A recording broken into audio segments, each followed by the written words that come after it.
Hello and welcome. Let's do a few adjustments here. Hello and welcome to Bible Study with Deb. And today I want to be looking at how truth sets us free. When we know the truth, truth sets us free. We can't hide anything from God. And I also want to go to this idea of living from a place of not being afraid. So those of you that know me and know what I'm up to, you know that I am doing something called the Love Experiment, which is all about living from love, not fear. And one of the things I love is how many times in the Bible it tells us to not be afraid, to not to live from fear. And I guess for me, a part of the Bible study, the reason that I am interested in studying the Bible is to become a better person and to help other people to find their way, to see what is there, to have a better experience of life, and to help the people they love have a better experience of life. I mean, to me, there's no point in studying a book like this unless there is a good reason behind it. And to me, my good reason is to become a better person. And for me, the two laws, if you like, the two laws of the Bible, the things that we're told is to love the Lord thy God with all thy heart and mind, and to be in service to each other. So that's what I come at this from loving God and serving my fellow man. So the idea to look into why is truth and being truthful so important, and the fact that this is my own personal experience I'll be sharing from the fact that we can't hide anything from God. Why do we hide? Certainly I can see the places where I try to hide the truth from myself, and so the invitation to be honest first and foremost with myself, and then be more honest outwardly, because it is absolutely pointless when we are seeing who God is and who we are. It's pointless to hide that. And why would we? If I take myself as that example, the reason that I would lie to myself, if you like, and hide things from myself is through fear. So one of the things, again, if you know me, if you've been around some of the things that I do, one of the things that I like to do is to hi Patricia. Hi Beck. One of the things that I like to do is to talk to God. And so to me, it's like one of my fears around talking to God is a fear of how God would judge me, if you like, because I would judge myself as not being good enough, then potentially asking God how he saw me and how he would judge me. I would have a fear that I'm going to come up short, that I'm not going to be good enough. And one of the things that I've been seeing as I've been studying the Bible and reading and seeing this is, and through conversations, my own relationship with God. And I think that is something I would invite everybody into, having their own relationship with God. My own relationship with God it's shown me that's not true. I don't believe that God would judge me as not good enough. Now, what I do see, it would be more like this, and this, I guess, is where hi Joe, lovely to see you.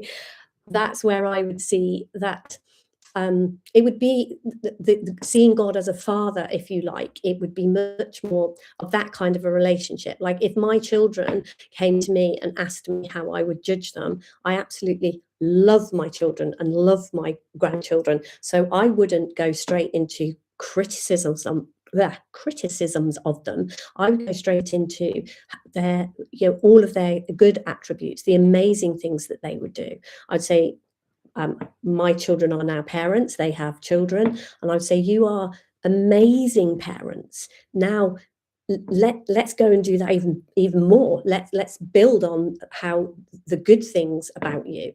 So for me, it looks like when I'm in conversations with God, absolutely I get nudges towards being more, bringing more to the table, if you like. It's almost like, rather than God judging me as not good enough, he actually judges me as better than I am and says, come on, step up, come on, you can be more, you can do more. So it feels more like that to me. So the invitation to speak to God and to have your own relationship with God, that to me is a huge thing to actually. And just before I started this broadcast, just before I came on here, I had a moment and invited God into. I think God is there all the time, but invited myself, I guess, into a space with God, to be there with me during this broadcast. So let's look at some Bible verses, shall we, that I've been looking at today. Idea, what do we say? Hang on, when we come to look at this from a space of seeing that how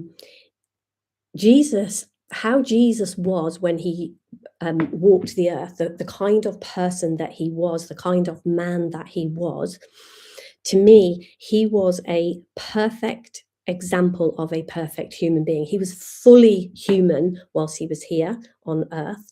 And so to me, what he did was possible for us as human beings. Will we? I mean, I come a million miles short all the time. But again, one of those things I enjoy that challenge. I enjoy the idea of, okay, it is what is possible. How is it possible for me to show up and be the best that I can be? How can I do that? And if we go back to this piece about honesty. So I'm going to read this verse, Philippians 2:5-10. And this says, have this mind amongst yourself, which is yours in Christ Jesus, who, though he was in the form of God, did not count equality with God a thing to be grasped, but emptied himself by taking the form of a servant, being born in the likeness of men, and being found in human form. He humbled himself by becoming obedient to the point of death, even death on the cross.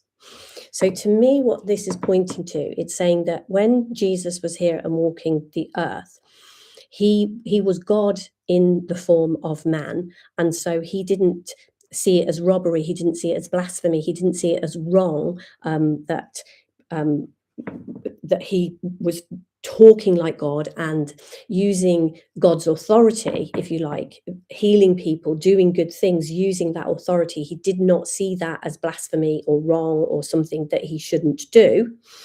But what he did do, and this is the point, this to me is this is how to show up in life. This is the example that he gave to us in how to show up in life. But he didn't see that even though he was equal to God and could do the things that God could do, he didn't see that that was a thing to boast about, to put himself above other people, to make himself more than other people. Now, I don't know about you, but if I found myself having this power that I could raise people from the dead, that I could heal people from the most horrendous of illnesses, if I could make people walk who'd been born disabled and had never walked, and I could make them walk, and I could raise people from the dead, the temptation to make myself into some kind of huge star that absolutely everybody in the world knew about and knew how amazing I was and would fall at my feet and worship me, the temptation to do that would be huge, if I'm honest. But what this is saying is, but he didn't do that. Jesus didn't do that. He emptied himself by taking the form of a servant. And this goes back to the two commandments, if you like, the two main commandments that we are asked to keep, to love God and to love each other, serve each other. So that's what Jesus did. He made himself into someone. He emptied himself. So in other words, that pridefulness and boastfulness and all of that kind of thing, he let all that go and by taking the form of a servant, being born in the likeness of men. So basically, he became a servant. And when you read about what he did and how he was with his disciples, he would be the one who would, instead of making himself more and better, and he didn't ask. The only times when he asked his disciples to worship him was in the knowing, when he was talking to them about who he was, but not from a point of making himself above them in that sense. What he said was that he actually came so that the last could be first. So basically, it's saying that making himself a servant, making himself the least amongst people, was actually how he became first, if you like. And that's what we are asked. That's what's asked of us, which is why it fits in for me so perfectly with the love experiment, because to me this is a very good way of actually living this out in the world. Actually, how do we make ourselves last instead of first? How do we stop boasting about the things that we are good at and trying to get other people to approve of us, if you like, all of those sorts of things? We do this by showing up truly in service, is when we show up absolutely from an empty place of love, not all these ideas we have about who people are and these ideas of how we think it will go.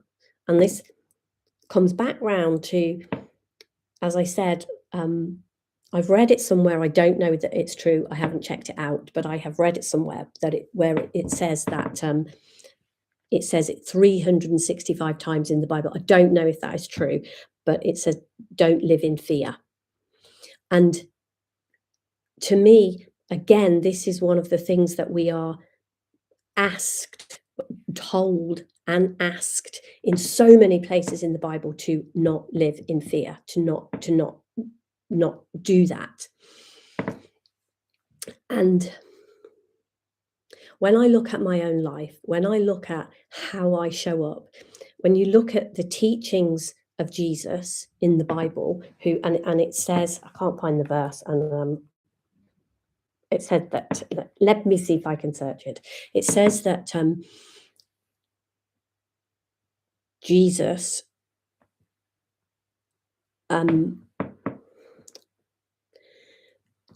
is like God. So if we want to have a relationship with God, if we want to know what God is like, we can look to Jesus, because Jesus was God in human form. Jesus is exactly who God is, exactly like God. So this idea that we make ourselves last, we become a servant. And I really want to, having been someone who has been in an abusive relationship, having been someone who is a people pleaser, having been someone who is desperate for the approval of other people, I want to make a massive distinction between truly being in service and being a doormat, if you like. They are two totally different things. And the distinction that we can make there, it comes back to this thing that comes again and again and again in the Bible of do not be afraid. Because if we serve, supposedly, if we try to serve, would be a better way of saying it, from fear, we are never going to make it. We cannot truly serve someone else when we are living in fear, because fear is, if you look at what fear does, fear separates us. And fear, where that leads to, is we become self-centered. When we feel we are separate, when we don't nurture our relationship with God, when we don't speak to God, when we don't have a living, breathing now relationship with God, then and we move into fear, then that separates us. It separates us from a truth within us. It separates us from who we truly are. So when we are not rooted in that and we are in fear, then it is impossible to serve. We can't do that, because service from fear becomes people pleasing. It becomes contaminated. It cannot be true service. So we have to see a way within ourselves to trust in God, to trust in who God is, which again comes back round to seeing, having a relationship with God, knowing who God is. When we are certain of who God is, we are certain of that relationship, then no matter what is happening, we can trust God. Now, this doesn't mean that everything will necessarily always go our way. My experience of life does not show me that no matter who I am being or how I'm showing up, it's not necessarily that everything is always going to go my way. It's not necessarily that there aren't going to be things that invite me into insecurity and fear, which again circles around to saying this is why we need to know who God is, know who we are, and so that we can trust that relationship. So right now I am at my parents' house, and I am here with my elder brother, Bob, and he's just in the other room. And I know my brother really well. I know who he is, and I know that he is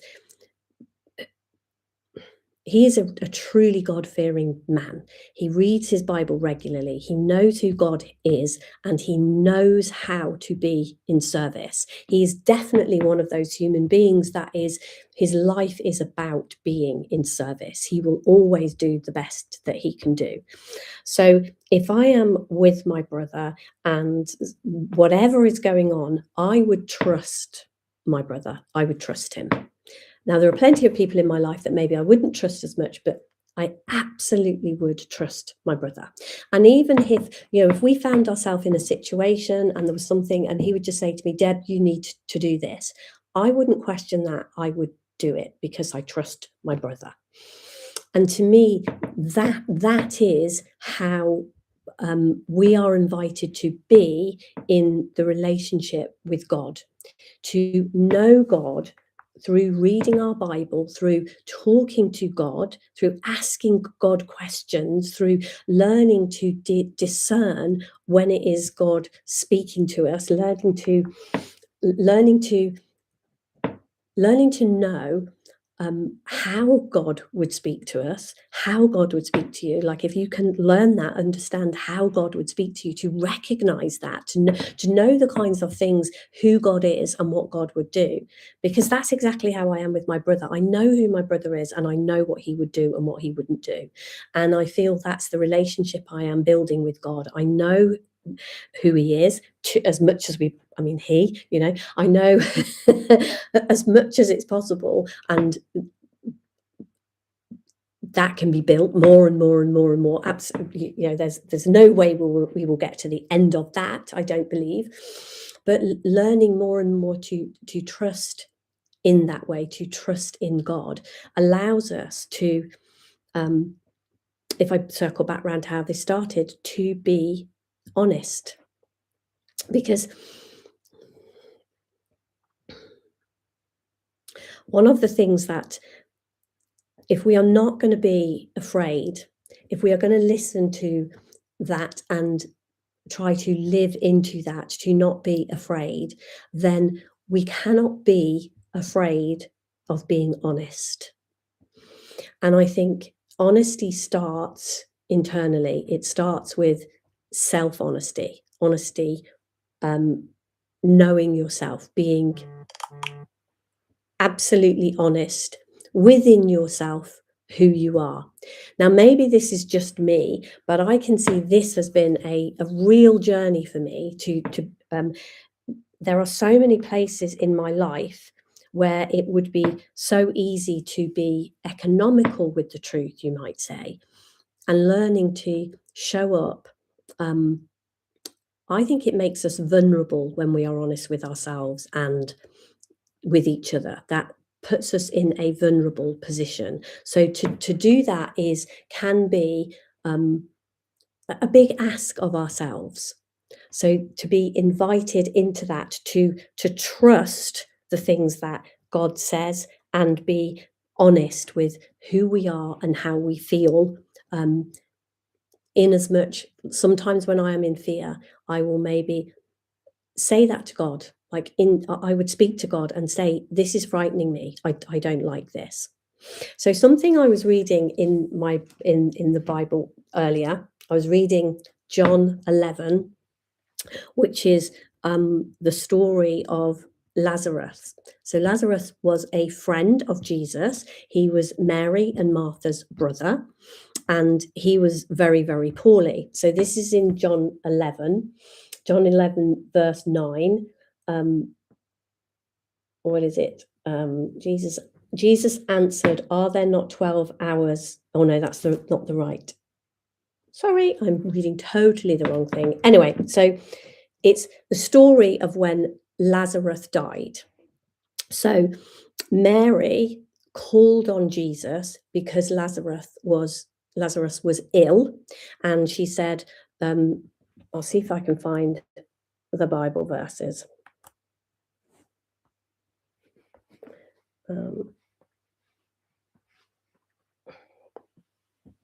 Not being at home, I'm a little bit at 6s and 7s with this, but let's find it. Let's see what we can do. Yeah. Now, a man named Lazarus was sick. He was from Bethany, the village of Mary and her sister Martha. This Mary, whose brother Lazarus now lay sick, was the same one who poured perfume on the Lord and wiped his feet with her hair. So they were very, very close. So the sisters sent word to Jesus, "Lord, the one you love is sick." When he heard this, Jesus said, "This sickness will not end in death. No, it is for God's glory, so that God's Son may be glorified through it." Now, Jesus loved Martha and her sister and Lazarus. So when he heard that Lazarus was sick, he stayed where he was 2 more days.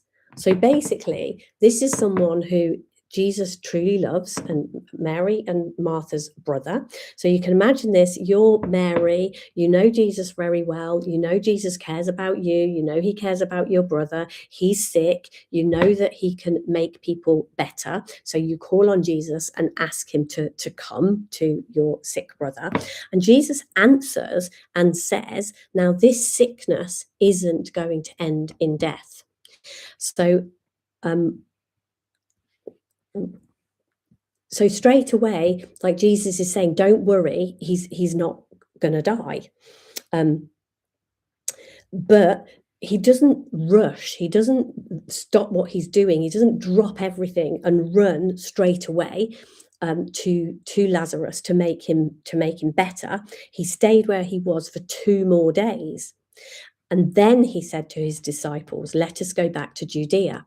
Now, that's where Lazarus and Mary and Martha lived, in Judea, and Jesus was in trouble there for some of the preaching that he'd done. So the disciples weren't keen for him to go back there. So when Jesus stayed for a bit, they were quite glad about that. They were quite keen on that idea. So when he says, "Let's go back there, let's go and see Lazarus now," the disciples say, "But Rabbi," they said, "a short while ago the Jews there tried to stone you, and yet you're going back." They're saying, you caused trouble in Judea. Let's not go back there. That's a bit too scary and frightening. And Jesus answered, this is the bit that I had written down. And Jesus answered, "Are there not 12 hours of daylight? Anyone who walks in the daytime will not stumble, for they see by this world's light. It is when a person walks at night they stumble, for they have no light." And he said, and he went on to tell them, "Our friend Lazarus has fallen asleep, but I am going there to wake him up." So basically, he's saying, whilst the light of the world is here, everything is going to be okay. You're going to be okay. And this goes back to where I was sharing about us not living in fear. Jesus is telling them the light of the world is with you. There is nothing to fear. You won't stumble whilst you are with the light of the world. So come with me, even though it looks like there are people in Judea who are going to stone us. You are with the light of the world. That is not going to happen to you whilst you're with me. You're safe. And then he says, Lazarus has fallen asleep, but I'm going there to wake him up. And his disciples replied, Lord, if he sleeps, he will get better. Basically, they think that he means he's sleeping, as in like we all do every night. And they're saying, if someone is poorly, sleep helps them. It's a good thing. So more or less they're saying, we don't need to go there, Jesus, because Lazarus is asleep. And if he's sleeping, that will make him better. He's clearly on the mend. Don't worry about it. Don't go. But it says Jesus had been speaking of his death. So Jesus knew that Lazarus had died, but his disciples thought that he meant natural sleep. They thought he meant that he was just asleep. So then he told them plainly, Lazarus is dead. And for your sake, I am glad I was not there, so that you may believe, but let us go to him. So basically he's saying, this happened so that I could show you my greatness. I'm glad that he's dead, because now I've got something that I can show you. Then Thomas, also known as Didymus, said to the rest of the disciples, let us also go, that we may die with him. On his arrival, Jesus found that Lazarus had already been in the tomb for 4 days. So basically, he'd been dead. Lazarus has been dead for 4 days. Now, Bethany was less than 2 miles from Jerusalem, and many Jews had come to Martha and Mary to comfort them in the loss of their brother. When Martha heard that Jesus was coming, she went out to meet him, but Mary stayed at home. Lord, Martha said to Jesus, if you had been here, my brother would not have died. So basically, she was saying, you're too late. He's already died. You pretty much saying you should have come more quickly. You tarried too long. You should have come more quickly. And if you'd have come more quickly, you could have saved him. But now it's too late. Jesus said to her, your brother will rise again. And if you go back to what he said at the beginning of this, Jesus had said, this illness isn't going to end in death. And so he said, your brother will rise again. So he's reiterating that. He's saying your brother isn't going to die.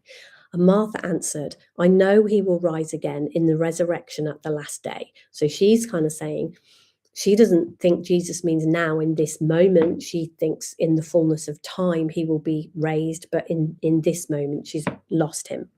And Jesus said to her, I am the resurrection and the life. The one who believes in me will live, even though they die. And whoever lives by believing in me will never die. Do you believe this? And I want to come back to that verse in a minute too. So basically, she's saying, Jesus is saying, I am the resurrection and the life. I am the way. If you believe in me, you can have everlasting life. And to me, this is the claim of all claims, isn't it? The claim of all claims that Jesus made. This is the biggest of them. And whoever lives by believing in me will never die. Do you believe this? So yes, Lord, she replied, I believe that you are the Messiah, the Son of God, who is come into the world. After she said this, she went back and called her sister Mary aside. The teacher is here, she said, and he is asking for you. When Mary heard this, she got up quickly and went to him. Now, Jesus had not yet entered the village, but was still at the place where Martha had met him. Let's move on a little bit further. So basically,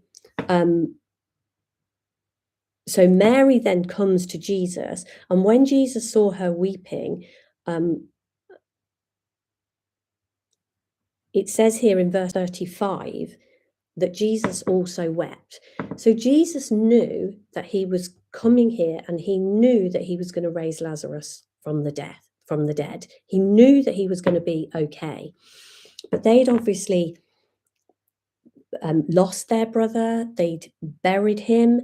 and they are devastated by this, and they are weeping. Now, Jesus didn't go to them and say, "Do you know what? There's nothing to cry about. Don't worry about it at all. Don't cry. It's absolutely fine. I'm going to sort this out." Um, he actually joined her in that. He joined her in that weeping. So to me, what this shows is Jesus's humanity. It shows, and it invites us to see that we can. It's perfectly okay to feel the feelings that we have. So when we're invited not to be afraid, this really points me towards it's not about saying, don't have feelings, don't be human, don't do this. It's asking us to, we can feel everything. It's perfectly okay to feel it. It's perfectly okay to cry. It's perfectly okay to be upset. It's perfectly okay to do all of those things. But don't live in fear. Don't stay in this place. Know who I am and trust me, and bring yourself out of it. So Jesus goes to the tomb, and he asks them to take away the stone to remove the stone at the entrance of the tomb, and they're kind of like, oh gosh, he's been in there for 4 days. It's going to be, it's not going to be good if we move the stone. It's not going to be good. And then Jesus said, "Did I not tell you that if you believe, you will see the glory of God?" And so they took away the stone. And Jesus looked up and said, "Father, I thank you that you have heard me. I knew that you would always hear me, but I said this for the benefit of people standing here, that they may believe that you sent me." And then he said this, Jesus called in a loud voice, "Lazarus, come out." The dead man came out with hands and feet wrapped in strips of linen and a cloth around his face. Jesus said to them, "Take off the grave clothes and let him go." So basically, that was the miracle of Lazarus coming back from the dead.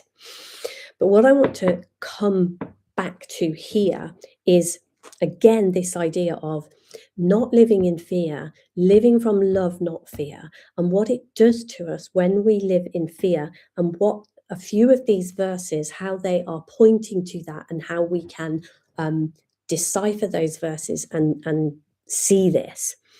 So if we go back to verse 40, and Jesus said, "Did I not tell you that if you believe, you will see the glory of God?" Now it's this word here, believe.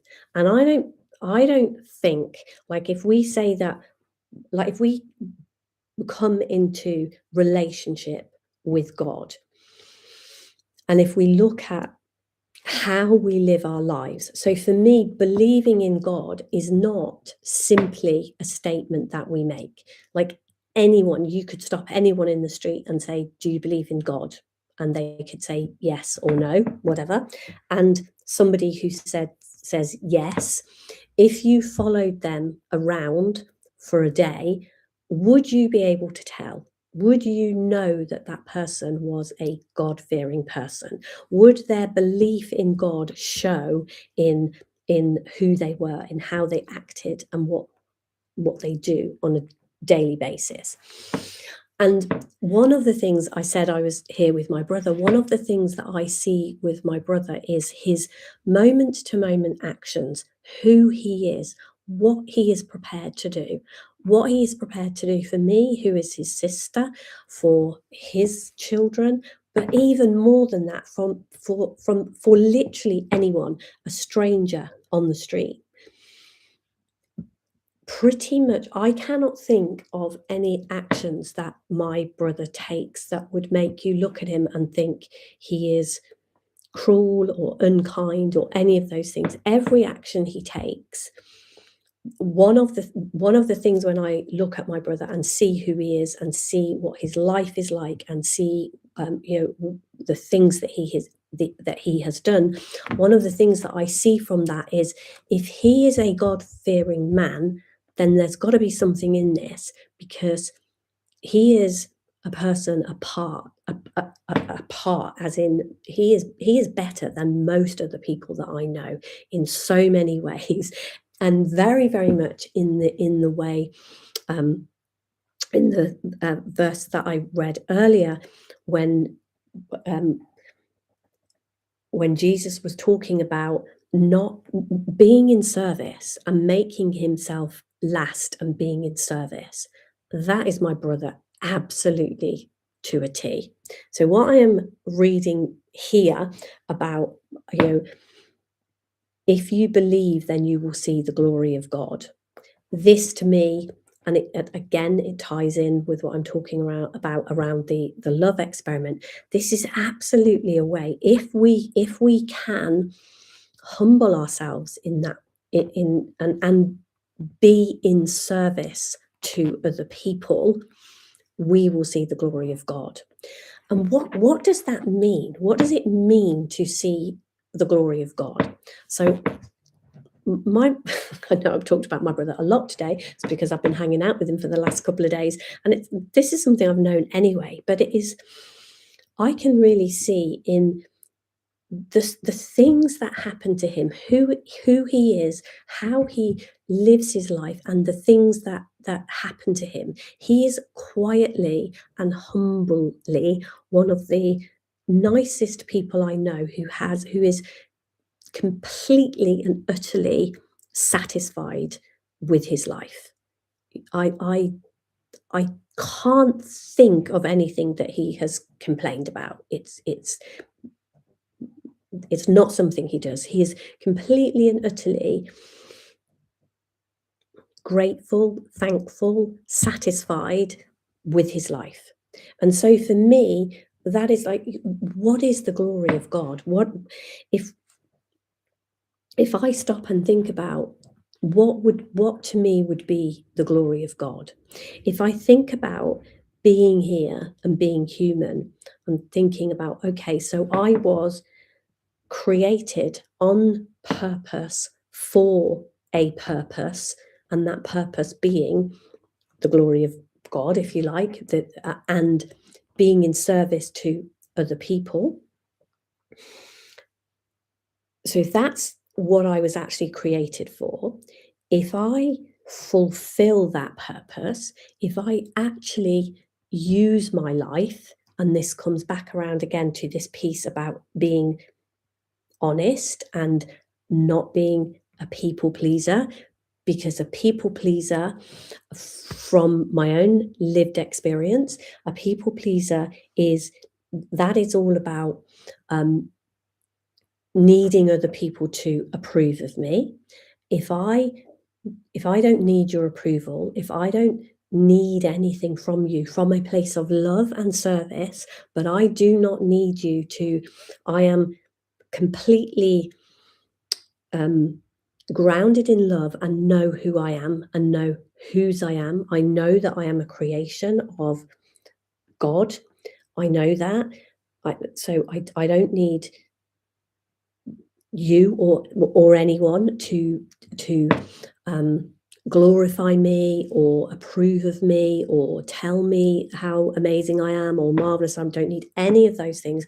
I can absolutely just be in service. When we can live from that place, when internal honesty can clean out all of those places, like when we live in fear, fear separates us and makes us self-centered. And what happens to us when we do that, we are fearful that we are not good enough. So we are fearful that we are not good enough. So we try to do things to make ourselves good enough. We try to get other people's approval so that we can be good enough. Whereas if you come back to this and seeing, if we are clear about who we are, we're clear about whose we are, we are feeling the glory of God. And to me, on a daily, normal basis, in normal, ordinary, everyday life, we feel the glory of God within us when we are in relationship to God and when we are in service to other people. And that shows as satisfaction, just a peace, being at peace, being in a good space inside us. The glory of God shines within us, shines out of us when we move into that space. So to me, seeing here, asking this question, when Jesus said, "Did I not tell you that if you believe, you will see the glory of God?" I know that he was talking about Lazarus and raising Lazarus from the dead. And if we loop back round, I know this is a bit all over the place this afternoon. Sorry. If we loop back round to this, seeing that nothing is impossible with God. So we can trust in God, we can know God, and we can trust in God, even with the hugest of things. A person we dearly love, the person we love the most in the world, something as terrible as dying from an illness can happen to that person, and yet we can trust in God. And if we believe, we can see the glory of God. Now, how we will see that glory, maybe it won't be exactly the same way here, but you can see how all of those threads come together in a space of seeing that if we obey that command, if you like, to live from love, or to not live to not live in fear, and I know in the last Bible study, if you didn't watch what I shared last week, it was like, don't be afraid, only believe.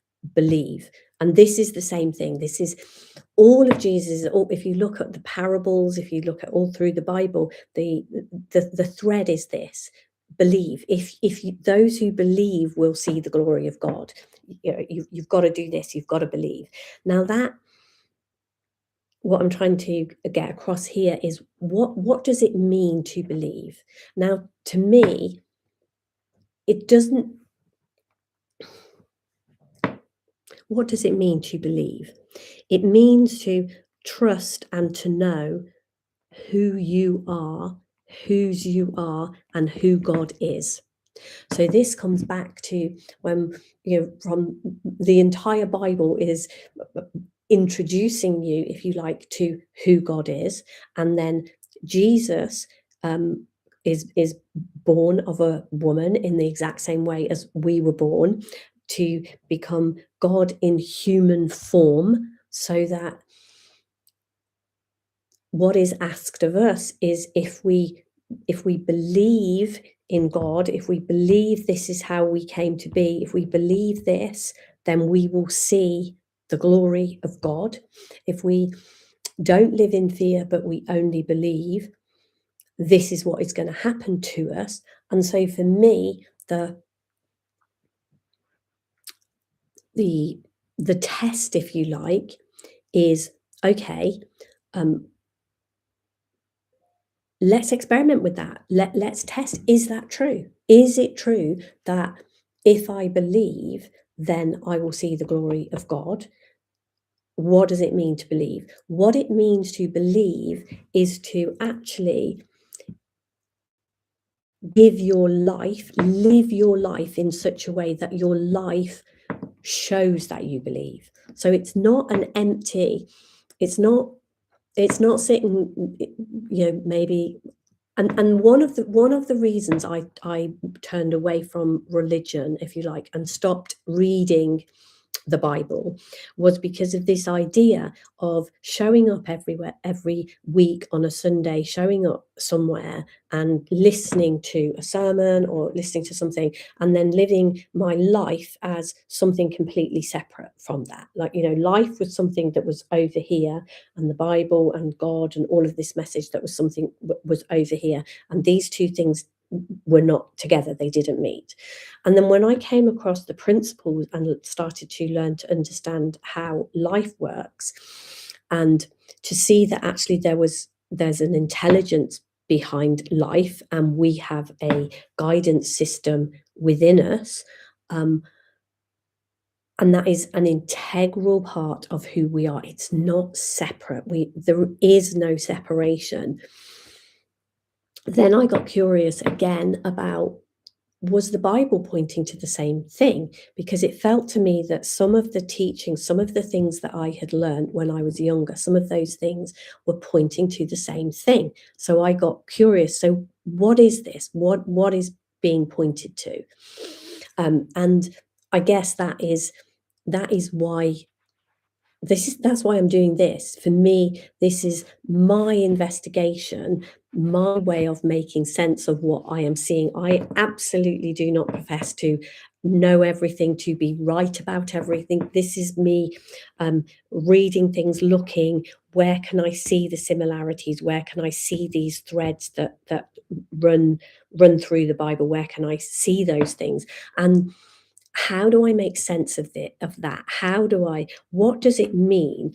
So the principles pointed me to a way of being. So if you haven't come across me and don't know, the three principles are mind, thought, and consciousness, and they were talked about by a man named Sydney Banks, and they are a way of understanding how human experience is created. So to me, that was Sydney Banks saw something about how God had physically made human beings, men and women, how we were created to experience life, and to see through understanding that there are no, with the principles, there is no therefore you must. It's just an explanation of what is going on for you, and then having that explanation, and then coming back and reading the Bible and beginning to understand, okay, so if there is a power behind life, a God, if you like, what and intelligence created everything. Intelligence created me and you. What did that intelligence, for what purpose did that intelligence create life? For what purpose was I created and you created? And to me, that is where reading the Bible interests me, because I am looking for what purpose was I created? So if we go back to being in relationship to God, we can ask that question. We can ask God. We can be in relationship to God and ask God, what was your purpose for me being like me, if you like, being the me that I am?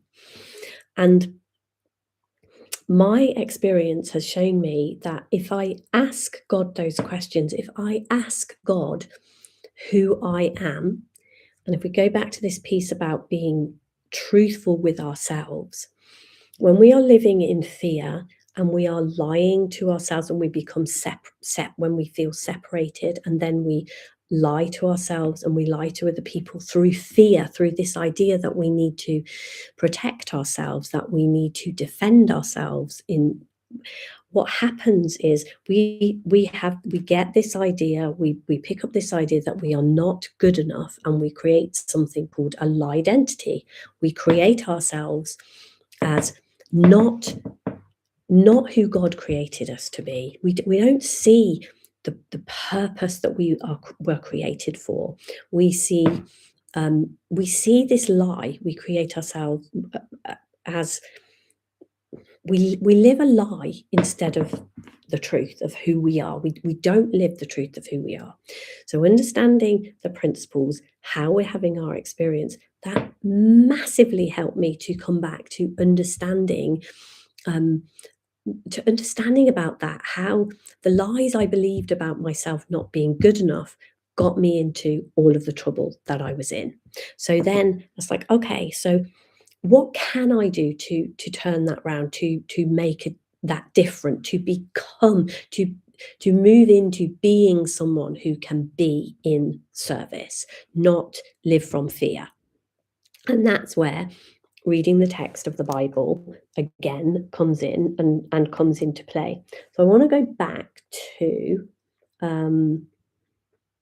what's the verse again, where it talked about,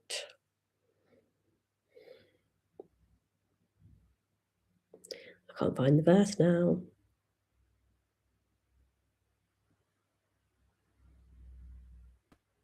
But anyway, I want to talk about the belief again, believing, if you believe you will see the glory of God, and looking again at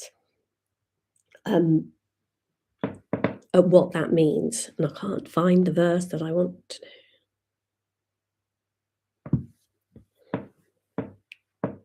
Okay, so here it is, verse 25. Jesus said to her, I am the resurrection and the life. The one who believes in me will live even though they die. And whosoever lives by believing in me will never die. Do you believe this?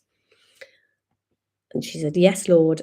She replied, I believe that you are the Messiah, the Son of God, who is come into the world. So basically, Jesus is saying to her, I am the resurrection and the life. The one who believes in me will live even though they die. And whosoever lives by believing in me will never die. So again, this is coming back to this idea of how do we, if you like, believe. How do we believe in God and believe in Jesus? What does that look like on a day-to-day basis when we are living moment to moment in our lives? What does that look like? And to me, my brother is a perfect example of what that looks like. When we do not move in fear, when we show up in service, that shows that we know who we are and we believe in the person, or is God a person? Something much, much more than that. I don't think you can call a man a woman, or much, much more. The power behind life, how many words have we got for God? Omnipresent, powerful, all of those things. So if we believe that we were created by this greatness for a purpose, what will that mean? What will our life, if you see that how we live our lives, who we are moment to moment, tells people what we believe. Like if you are ever in conversation with anyone, whether you realize it in the moment or not, whether you know it in that sense, we know way more about people than we realize cognitively, if you like.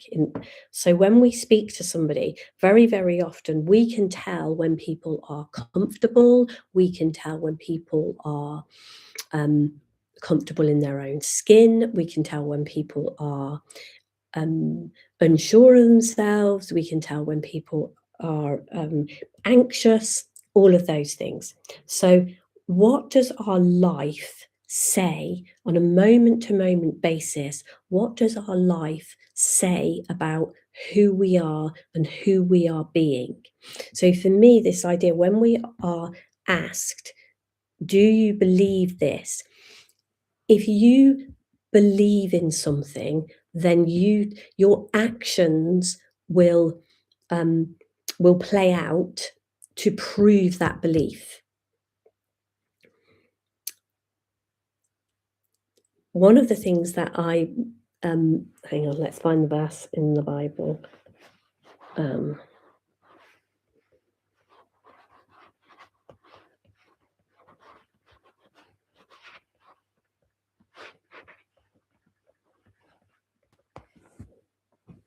What's this? So in the Sermon on the Mount in Matthew, can I find the thing? Is it here? Haha, here we go. Birds are a beautiful example of creatures who believe. So birds can fly, but birds fly using invisible thermals. I believe that's the right word. So birds fly using, they trust, they believe. I don't know about you, but when I look, I cannot see thermals. I cannot see what it is that is beneath a bird's wings. I can't see the wind. I can't see what it is that holds those birds in the air. But birds believe in that, and they believe in it so fully and completely. Earlier on today, I was visiting my mum in hospital, and I was looking out of one of the windows, and there was some, the electric lines, and the birds land on those things, and they do that little twitchy thing. They look around, and then the next thing they take a leap of faith and jump off those lines, and they fly. They totally trust, they totally believe, and they fly. So in Matthew 6:26 and 27, verse 26 says, "Behold the birds of the air. They do not sow or reap or store away in barns, and yet their heavenly Father feeds them. And you not much more valuable than they? Can any one of you, by worrying, add a single hour to your life?" So basically, I absolutely love this verse, and it's saying, behold the birds of the air. So we are being asked to look at, to really behold is something even deeper than look. It is study, look at, see what the birds do. And if we come back to these verses about belief, the birds believe that they know that provision they are provided for, they know that they are taken care of, they know that they know they're provided for, and they know that we're taken care of. And this again comes back to this is what is being asked of us when it is saying believe in me. It's know that you are taken care of, and let your life be a lived example of the fact that you know that. And rather like the birds, when they take that leap of faith, when the minute they take that leap of faith, the thermals, the air supports them and they fly. Now, if they were to stay on that wire and not trust, they would be living in fear. And a bird couldn't live very long. It couldn't build a nest, it couldn't find worms, it couldn't do the things that it needs to do from staying stuck on that piece of wire. But what it can do when it takes that leap of faith and those thermals carry it, the birds can do all of the things that they need to do to be provided for. And so to me, when we see these verses in that, when we are being asked to believe, we are being asked to let our life be a testament to the fact that we trust in who we are. We have a relationship with our maker. We trust that relationship, and we will take leaps of faith into being more of who we are. And this comes back round to seeing, if we have our own personal, intimate relationship with God, if we talk to God and ask God how he sees us and who he sees us being, what was the purpose? For what purpose was I created? What is my Godentity? So I talked about how we get this idea of not being good enough and create a Liedentity for ourselves. We can lean in and ask God, trust. We can be like the birds. We can lean in and trust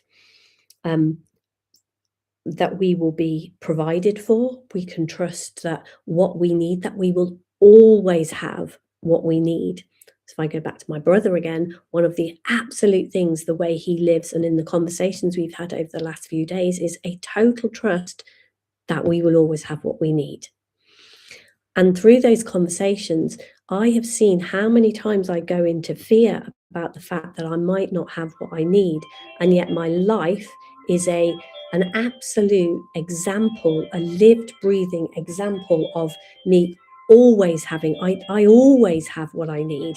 And but for the thinking that I have that tells me that I don't have what I need, if I can trust, if I can take that leap of faith and know that I have always got what I need, that always plays out. That's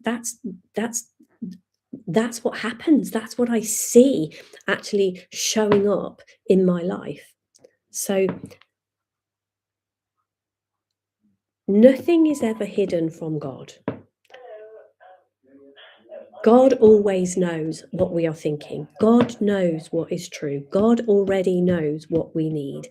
God knows what provision we need in any given moment. And so if we can live our life in such a way to show that we know that, that is, we can trust that that will show up. And I guess that's the invitation to not take my word for that, to not take anyone's word for that, to nurture your own relationship with God, to nurture and to test this for yourself. And I guess that's the invitation. This isn't for me, the Bible and reading the Bible, reading what it says, we can reasonably expect to have to be invited into a way to live our lives in such a way that we can begin to see the fruit of that, if you like, to see if we like the birds, if the birds are on the wire and they take that leap of faith, they will fly, they will be taken care of. And for me, the fact that if we can be honest, if we can live from love, not fear, that is us. That is how we take that leap of faith. If we can trust and live our lives from love, not fear, that is how we take that leap of faith. So I am going to invite you to play with that yourself in your own life. Do not take my word for anything. Don't take anybody's word for anything. Just get curious. Nurture that relationship that you have with God. Nurture that relationship you have with truth. Truth is so important in this. And if you have questions, please feel free to drop any questions under here, under this video. Email me with any questions. If you are reading verses in the Bible and they're not making sense to you or anything like that, ask the question. I am very, very happy to share what I'm seeing with any verses in the Bible. And also I would invite you to ask. Like, this is one of the beautiful things. When we nurture a relationship with God, we can ask those questions, and those questions will be answered in ways that often blow our mind. So I think I have been rambling on enough today. Thank you so much for being here.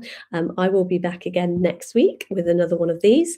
And if you are around this evening, I've got a love experiment call for 7 o'clock this evening. If you want the link for that, let me know and I will let you have that. Enjoy the rest of your day. Thank you very, very much. Take care, and I will see you somewhere soon. Don't know how to end this.